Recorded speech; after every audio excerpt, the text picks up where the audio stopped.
ಎಲ್ಲರಿಗೂ ನಮಸ್ಕಾರ.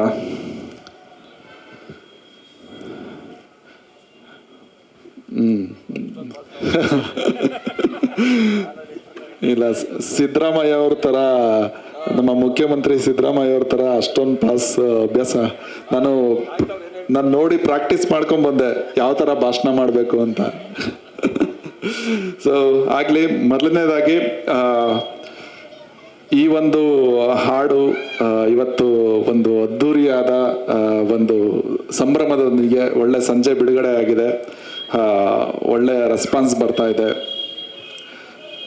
ಈ ಥರ ಒಂದು ಹಾಡು ಮತ್ತೆ ಇದು ಆಕ್ಚುಲಿ ಇದು ಒಂದು 9 ಹಾಡುಗಳಿರುವಂಥ ಒಂದು ದೊಡ್ಡ ಆಲ್ಬಮ್ ಇರುವಂತಹ ಒಂದು ಸಿನಿಮಾ. ಈ ಥರದೊಂದು ದೊಡ್ಡ ಒಂದು ಪ್ರೊಡಕ್ಷನ್ ಒಂದು 3 ಭಾಷೆನಲ್ಲಿ ಬಿಡುಗಡೆ ಆಗ್ತಾ ಇದೆ. ಮೊದಲಿಗೆ ಈ ಥರದೊಂದು ಫಿಲಮ್ನಲ್ಲಿ ವರ್ಕ್ ಮಾಡೋದಕ್ಕೆ ಚಾನ್ಸ್ ಕೊಟ್ಟಂತ ವೃದ್ಧಿ ಕ್ರಿಯೇಷನ್ನ ವರ್ಧನ್ ಸರ್ ಮತ್ತು ವಿನೋದ್ ದೊಂಡಾಳೆ ಅವರಿಗೆ ನಾನು ಥ್ಯಾಂಕ್ಸ್ ಹೇಳಕ್ಕೆ ಇಷ್ಟಪಡ್ತೀನಿ. ಮತ್ತೆ ಅದಕ್ಕಿಂತ ಹೆಚ್ಚು ಕಡಿಮೆ ನಾವು ಒಂದು 27 ಟ್ರ್ಯಾಕ್ಸ್ 3 ಭಾಷೆನಲ್ಲೂ ರೆಕಾರ್ಡ್ ಮಾಡಿ ತುಂಬ ಒಂದು ದೊಡ್ಡ ಮಟ್ಟದಲ್ಲಿ ರೆಕಾರ್ಡಿಂಗು ಮತ್ತು ಇಡೀ ಹಾಡುಗಳನ್ನ ಯೂಶಲಿ ನಾನು ಲೂಸಿಯಾ ಮಾಡಾದ್ಮೇಲೆ ತುಂಬ ಜನ ಅಂದರೆ ನನಗೆ ಅದೇ ಥರ ಒಂದು ಸಣ್ಣ ಪಿಕ್ಚರು ಅಥವಾ ಆ ಥರದ್ದೊಂದೇನೋ ಒಂದು ಕಂಟೆಂಟ್ ಓರಿಯೆಂಟೆಡ್ ಫಿಲಮ್ಗಳಿಗೆ ಮ್ಯೂಸಿಕ್ ಮಾಡಿ ಅಂತ ತುಂಬ ಬರ್ತಾಯಿದ್ರು. ಅಂದರೆ ಮೈಂಡ್ ಸೆಟ್ ಆಗ್ಬಿಟ್ಟಿರುತ್ತೆ ಇಂಡಸ್ಟ್ರಿನಲ್ಲಿ ಇವರು ಈ ಥರದ ಸಾಂಗ್ ಮಾಡೋದು ಅಂತ. ಒಂದು ಕಮರ್ಷಿಯಲ್ ಆಗಿ ದೊಡ್ಡದಾಗಿ ಸೌಂಡ್ ಆಗುವಂತಹ ಸಾಂಗ್ಗಳು ಮಾಡುವ ಅವಕಾಶಗಳು ಬರಲ್ಲ. ಯಾಕೆಂದರೆ ಅದು ಹಂಗೆ ಸೆಟ್ ಆಗಿರುತ್ತೆ. ಅದನ್ನು ಮೀರಿ ಇಲ್ಲ, ಈ ಥರದ್ದು ಸಾಂಗ್ನ ನೀವು ಮಾಡಬಹುದು, ಮಾಡಿ ಅದಕ್ಕೇನು ಬೇಕು ಪ್ರೊಡಕ್ಷನ್ ವೈಸು ಮತ್ತು ಅದಕ್ಕೆ ಸಹಾಯ ಏನು ಬೇಕು ಅಂತ ತುಂಬ ಧೈರ್ಯ ಕೊಟ್ಟು ನನಗೆ ಜೊತೆಗೆ ನಿಂತ್ಕೊಂಡವರು ನೀನಾಸಂ ಸತೀಶ್ ಸರ್. ಅದರ ರಿಸಲ್ಟ್ ಇವತ್ತು ನೋಡ್ತಾ ಇದ್ದೀರಾ. ಅವ್ರಿಗೂ ಥ್ಯಾಂಕ್ಸ್ ಹೇಳಕ್ಕೆ ಇಷ್ಟಪಡ್ತೀನಿ. ಮತ್ತು ಇಷ್ಟು ದೊಡ್ಡ ಒಂದು ಕೆಲಸನ ನಿರ್ವಹಣೆ ಮಾಡೋಕ್ಕೆ ನನ್ನ ಒಂದು ದೊಡ್ಡ ತಂಡ ಇದೆ, ಮ್ಯೂಸಿಕ್ ತಂಡ. ಆ ಮ್ಯೂಸಿಷಿಯನ್ಸ್ಗೆಲ್ಲ ಥ್ಯಾಂಕ್ಸ್ ಹೇಳಕ್ಕೆ ಇಷ್ಟಪಡ್ತೀನಿ.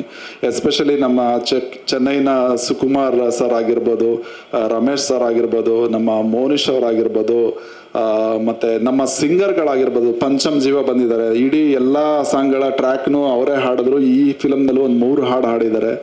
ಮತ್ತು ಈ ಹಾಡನ್ನ ಹಾಡ್ಕೊಟ್ಟಂಥ ಕೈಲಾಶ್ ಕೇರ್ ಸರ್ಗೆ ಆಗಿರ್ಬೋದು, ಇಡೀ ಮ್ಯೂಸಿಷಿಯನ್ ತಂಡಕ್ಕೆ ಥ್ಯಾಂಕ್ಸ್ ಹೇಳಕ್ಕೆ ಇಷ್ಟಪಡ್ತೀನಿ. ನಾನು ಸ್ವಲ್ಪ ಜಾಸ್ತಿ ಮಾತಾಡ್ತೀನಿ, ಯಾಕಂದರೆ ಇವತ್ತು ನಂದೇ ಕಾರ್ಯಕ್ರಮ ಅನ್ಕೊಂಡಿದ್ದೀನಿ. ನೀವು ಕೂತ್ಕೊಂಡೇ ಮಾತಾಡ್ಬೋದು, ಕ್ಷಮಿಸಿ, ಕೂತ್ಕೊಂಡೇ ಮಾತಾಡ್ತೀನಿ. ಇವಾಗ ಮುಗ್ಸಲ್ಲ ಅಂತ ಅವ್ರು ಅನ್ಕೊಂಡ್ರು, ಅದಕ್ಕೋಸ್ಕರ ಕೂರಿಸ್ಬಿಟ್ಟಿದ್ದಾರೆ. ನೀವು ತುಂಬಾ ಉದ್ದ ಇದ್ದೀರಲ್ಲ ಸರ್, ಕೂತ್ಕೊಂಡೇ ಮಾತಾಡಿದ್ರೆ ಕ್ಯಾಮ್ರಾ ಕವರ್ ಆಗುತ್ತೆ. ಆಗ್ಲಿ. ಸೊ ಅವ್ರಿಗೆ ಧನ್ಯವಾದ ಹೇಳಕ್ಕೆ ಇಷ್ಟಪಡ್ತೀನಿ. ಮತ್ತೆ ಅದಕ್ಕಿಂತ ಮುಖ್ಯವಾಗಿ ಇಲ್ಲಿ ಚಿತ್ರತಂಡ ಇದೆ, ಇಡೀ ದೊಡ್ಡ ತಂಡ ಇದೆ. ನಮ್ಮ ಸಪ್ತಮಿ ಗೌಡ ಅವರಿದ್ದಾರೆ. ಅವರು ಸಿನಿಮಾಗೆ ಲಾಸ್ಟ್ ಮಿನಿಟಲ್ಲಿ ಬಂದಿದ್ದವರು. ಇಡೀ ಸಿನಿಮಾ ಒಂದು ಶೂಟಿಂಗ್ ಎಲ್ಲ ಆಯಿತು, ಆಮೇಲೆ ಅವರು ಬಂದಿದ್ದು. ಹೌದಾ, ಶೂಟಿಂಗ್ ಅಲ್ಲಿ ನಾನು ಮೋಸ್ಟ್ಲಿ ಲೇಟ್ ಆಗಿ ಬಂದ್ರೆ ನಾವು ಅನ್ಕೊಂಡೆ. ಶೂಟಿಂಗ್ ಅಲ್ಲೇ ಲಾಸ್ಟ್ ಬಂದ್ರ ಸರ್? ನೀನು ನಮ್ಮ ಪ್ರಮೋಷನ್ ಮಾಡ್ತಾ ಇದೆಯಲ್ಲ, ಡಿಮೋಷನ್ ಮಾಡ್ತಾ ಇದೆಯಾ? ಅವರು ಸಿನಿಮಾ ಶುರುವಾದಾಗಲೇ ಬಂದಿದ್ದಾರೆ. ಅವ್ರು ಶೂಟಿಂಗ್ ಹೆಂಗ್ ಮಾಡ್ತಾರೆ, ನೀವು ಮ್ಯೂಸಿಕ್ ಡೈರೆಕ್ಟರ್, ನೀವು ಸ್ಟುಡಿಯೋದಲ್ಲಿ ಇದ್ರಲ್ಲಿ ನಿಮ್ಗೆ ಗೊತ್ತಾಗಿಲ್ಲ. ನಾವು ಫೀಲ್ಡ್ ಅಲ್ಲಿ ಶೂಟ್ ಮಾಡ್ತಾ ಇದ್ದೀವಿ, ನಮ್ಗೆ ಗೊತ್ತಿಲ್ಲ. ಈ ಸಾಂಗ್ ಅಲ್ಲಿ ಬಂದಿರೋರು ಯಾರು ಎಲ್ಲಿಂದ ಬಂದಿದ್ದಾರೆ ಅದೆಲ್ಲ ಬೇಡ ನಿಮ್ಗೆ. ಮ್ಯೂಸಿಕ್ ಬಗ್ಗೆ ಮಾತಾಡಿ. ಒಟ್ನಲ್ಲಿ ಅವ್ರು ಬಂದಿದ್ದು ಈಗ ಸ್ಟೇಜ್ಗೆ ಈಗ ಒಂದು ಹೂವು ಹಾಕಿ ಒಂದು ಅಲಂಕಾರ ಮಾಡಿದೀವಲ್ಲ, ಒಂದು ಕಳೆ ಬಂತಲ್ಲ, ಆ ತರ ನಮ್ಮ ಫಿಲಮ್ಗೆ ಈ ತರ ಹೇಳಿ ಸಾಕು, ಇಷ್ಟು ಹೇಳಿ ಸಾಕು, ಚೆನ್ನಾಗಿದೆ. Okay, thank you. ಸೊ ಹಾಗೆ ಇಡೀ ಕಲಾವಿದರು ಮತ್ತೆ ನನ್ನ ಈ ಹಾಡಿಗೆ ಕೊರಿಯೋಗ್ರಫಿ ಮಾಡಿದಂತಹ ಸಂತು ಮಾಸ್ಟ್ರು ಎಲ್ಲರಿಗೂ ಧನ್ಯವಾದ ಹೇಳಕ್ ಇಷ್ಟಪಡ್ತೀನಿ. ಎಲ್ರಿಗೂ ಸೇರಿಸಿ ಒಟ್ಟಿಗೆ ಬಿಡಿ, ಪೂರ್ಣ ನೀವು ಒಬ್ಬೊಬ್ಬರಿಗೆ ಬಿಡಿ. ಆಮೇಲೆ ಪರ್ಸನಲ್ ಆಗಿ ಬೈಕ್ ಹೋತಾರ ನಂಗೆ ಹೇಳಿ, ಆಮೇಲೆ ಕ್ಯಾರವನ್ನಲ್ಲಿ ಹೇಳಿ ನೀವು. ಸೊ ಇಷ್ಟೆಲ್ಲ, ಇದೆಲ್ಲದಕ್ಕಿಂತ ಮುಖ್ಯವಾಗಿ ಒಂದು ವಿಚಾರ ಹೇಳಕ್ ಇಷ್ಟಪಡ್ತೀನಿ. ಆಗ್ಲೇ ದಯಾನಂದ್ ಅವರು ಹೇಳಿದ್ರು, ಈ ಪ್ರಾಜೆಕ್ಟ್ನ ಶುರು ಮಾಡಿದಾಗ ಕೆಲವು ಮುಖ್ಯ ಘಟ್ಟಗಳನ್ನ ಹೇಳಕ್ಕೆ ಇಷ್ಟಪಡ್ತೀನಿ. ನಾನು ಕೆಲವು ಮೀಟಿಂಗ್ಗಳಲ್ಲಿದ್ದೆ. ಇಡೀ ವೆರಿ ಫಸ್ಟ್ ಮೀಟಿಂಗ್ ಆದಾಗ ಅಂದರೆ ಇಡೀ ಕಥೆಯೆಲ್ಲ ಕೇಳಿ ಒಂದು ಹಂತದಲ್ಲಿ ಸತೀಶ್ ಅವರು ಅವಾಗ ಒಂದಷ್ಟು ಒಳ್ಳೊಳ್ಳೆ ಪ್ರಾಜೆಕ್ಟ್ಗಳನ್ನ ಮಾಡಬೇಕು, ತುಂಬ ಗಟ್ಟಿಯಾದ ಕಥೆಗಳನ್ನ ತಗೋಬೇಕು ಅಂತ ಡಿಸೈಡ್ ಮಾಡಿದರು. ಆ ಹಂತದಲ್ಲಿ ಬಂದಿದ್ದು ಈ ಪ್ರಾಜೆಕ್ಟು. ಬಟ್ ಆದರೆ ಒಂದು ತೊಡಕೇನಿತ್ತು ಅಂತಂದರೆ ಪ್ರೊಡಕ್ಷನ್ಗೂ ಅವರ ಬಜೆಟ್ಗೂ ಇದೆಲ್ಲ ಒಂದಷ್ಟು ಮ್ಯಾಚ್ ಆಗದೆ ಇದ್ದಾಗ ಅವರು ಇಲ್ಲ ಅದೇನಾದ್ರೂ ಇರಲಿ ನಾನು ಈ ಸಬ್ಜೆಕ್ಟ್ನ ಮಾಡಲೇಬೇಕು, ಪ್ರೊಡಕ್ಷನ್ನು ಅಥವಾ ಫೈನಾನ್ಷಿಯಲ್ ಇದನ್ನೆಲ್ಲ ಆಮೇಲೆ ನೋಡ್ಕೊಳ್ಳೋಣ ಅಂತ ಕತೆಗೆ ಫಸ್ಟು ಇಂಪಾರ್ಟೆನ್ಸ್ ಕೊಟ್ಟು ಅವತ್ತು ಜೊತೆಲಿ ನಿಂತ್ಕೊಂಡ್ರು. ಅಲ್ಲಿಂದನೂ ತುಂಬ ವಿಷಯಗಳಲ್ಲಿ ಇಡೀ ತಂಡನ ಜೊತೆ ಸೇರಿಸ್ಕೊಂಡು ಜೊತೆಯಾಗಿ ನಡೆಸ್ಕೊಂಡು ಬರ್ತಾ ಇದ್ದಾರೆ. ಸುಮಾರು ಏರ್ಪೆರೆಗಳಿತ್ತು ಇಡೀ ಫಿಲಮ್ನಲ್ಲಿ. ಆಮೇಲೆ ಒಂದು ಹಂತ ಆಗಲೇ ದಯಾನಂದ ಅವರು ಹೇಳಿದಾಗೆ ನಮ್ಮ ನಿರ್ದೇಶಕರು ಇಲ್ಲವಾದ ಮೇಲೆ ದೊಡ್ಡ ಚಾಲೆಂಜ್ ಬಂತು, ಇದು ಏನು ಮಾಡೋದು ಹೇಗೆ ಮಾಡೋದು ಅನ್ನೋ ಥರದಲ್ಲಿ. ಆ ಹಂತದಲ್ಲಿ ನಾವೆಲ್ಲ ಅಂತೂ ಆದರೆ ಡಿಸೈಡ್ ಮಾಡೇ ಬಿಟ್ಟಿದ್ದೋ, ಇಲ್ಲ ಇದು ಆಗಲ್ಲ ಪ್ರಾಜೆಕ್ಟು, ಇದು ಮುಂದುವರಿಯಲ್ಲ ಅಂತ. ಈವನ್ ಪ್ರೊಡಕ್ಷನ್ ಅವ್ರಿಗೂ ನಂಬಿಕೆ ಇರಲಿಲ್ಲ ಇದು ಮುಂದುವರಿಯುತ್ತೆ ಇಲ್ವಾ ಅಂತ. ಬಟ್ ಆ ಹಂತದಲ್ಲಿ ಸತೀಶ್ ಸರ್ಗೆ ಅಯೋಗ್ಯ 2 ಫಿಲಮ್ ಮಾಡುವ ಅದು ಪ್ರೊಡಕ್ಷನ್ ನಡೀತಾ ಇತ್ತು.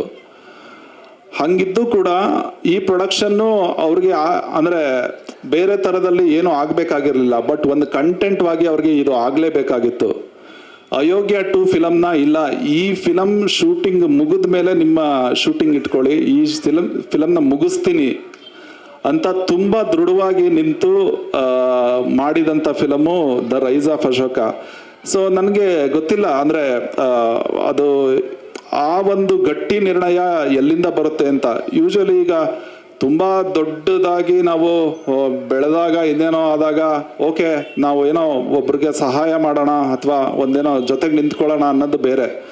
ಬಟ್ ಬೆಳೀತಾ ಇರೋ ಹಂತದಲ್ಲೇ ಅದನ್ನೆಲ್ಲ ಮೀರಿ ಇಲ್ಲ ನಾನು ನಿಂತ್ಕೋತೀನಿ ಅನ್ನುವ ಒಂದು ಗುಣ ನನಗೆ ತುಂಬ ಅಂದರೆ ನಾನು ಹತ್ರದಲ್ಲಿ ಇದ್ಕೊಂಡು ನಂದು ಅವ್ರದ್ದು ಒಂದು 10 ವರ್ಷದ ಜರ್ನಿ ಹತ್ರದಲ್ಲಿ ಇಟ್ಕೊಂಡು ನಾನು ಅದನ್ನು ಸೂಕ್ಷ್ಮವಾಗಿ ಅಬ್ಸರ್ವ್ ಮಾಡ್ತಾ ಇರ್ತೀನಿ.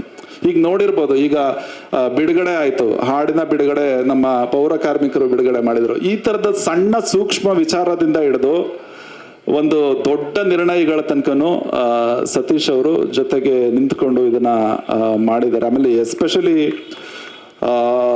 ಮುಖ್ಯವಾಗಿ ಇಡೀ ತಂಡನ ಒಂದು ಪ್ರೊಡಕ್ಷನ್ನ ಮತ್ತು ಅದರ ಕಂಟೆಂಟ ಎಲ್ಲನೂ ಅವರು ಖುದ್ದಾಗಿ ನಿಂತ್ಕೊಂಡು ಅದು ಓಕೆ. ಸೊ ಆ ಥರದ್ದು ಒಂದು ಯಾಕೆಂದರೆ ನಮ್ಮ ಹೀರೋ ಅಥವಾ ಸತೀಶ್ ಅವರು ಏನು ಮಾಡಿದ್ರು ಅಂತ ಅವ್ರು ಹೇಳ್ಕೊಳಕ್ಕಾಗಲ್ಲ, ಅದಕ್ಕಾಗಿ ನಾನು ಹೇಳ್ತಾ ಇದ್ದೀನಿ. ಸೊ ತುಂಬ ಹತ್ರದಿಂದ ನೋಡಿರೋದ್ರಿಂದ. ಸೊ ಹಾಗಾಗಿ ಈ ಒಂದು ದೊಡ್ಡ ಪ್ರಾಜೆಕ್ಟ್ನ ಕ್ರೆಡಿಟ್ನ ಅವ್ರಿಗೆ ಕೊಡೋಕ್ಕೆ ಇಷ್ಟಪಡ್ತೀನಿ, ಮತ್ತು ಇದರ ಜೊತೆಗೆ ನಿಂತಿರುವಂಥ ನಮ್ಮ ವರ್ಧನ್ ಸರ್ಗೆ ಕೊಡೋಕ್ಕೆ ಇಷ್ಟಪಡ್ತೀನಿ. ಇನ್ನು ಹಾಡುಗಳು ಎಷ್ಟಿದೆ? 9 ಹಾಡುಗಳಿದೆ. ಮೊದಲನೇ ಹಾಡು ಬಿಡುಗಡೆ ಆಗಿದೆ. ಸರ್ ನಮ್ಮ ಹಾಡುಗಳ ಬಗ್ಗೆ ನಾವೇನು ಮಾತಾಡೋದು, ಜನ ಮಾತಾಡ್ಕೊಳ್ಳಿ, ನಾನೇನು ಮಾತಾಡಲ್ಲ. Correct sir. ಅಷ್ಟೇ. ಗ್ಯಾರಂಟಿ ನ್ಯೂಸ್, ಸುದ್ದಿ ಖಚಿತ, ನ್ಯಾಯ ನಿಶ್ಚಿತ.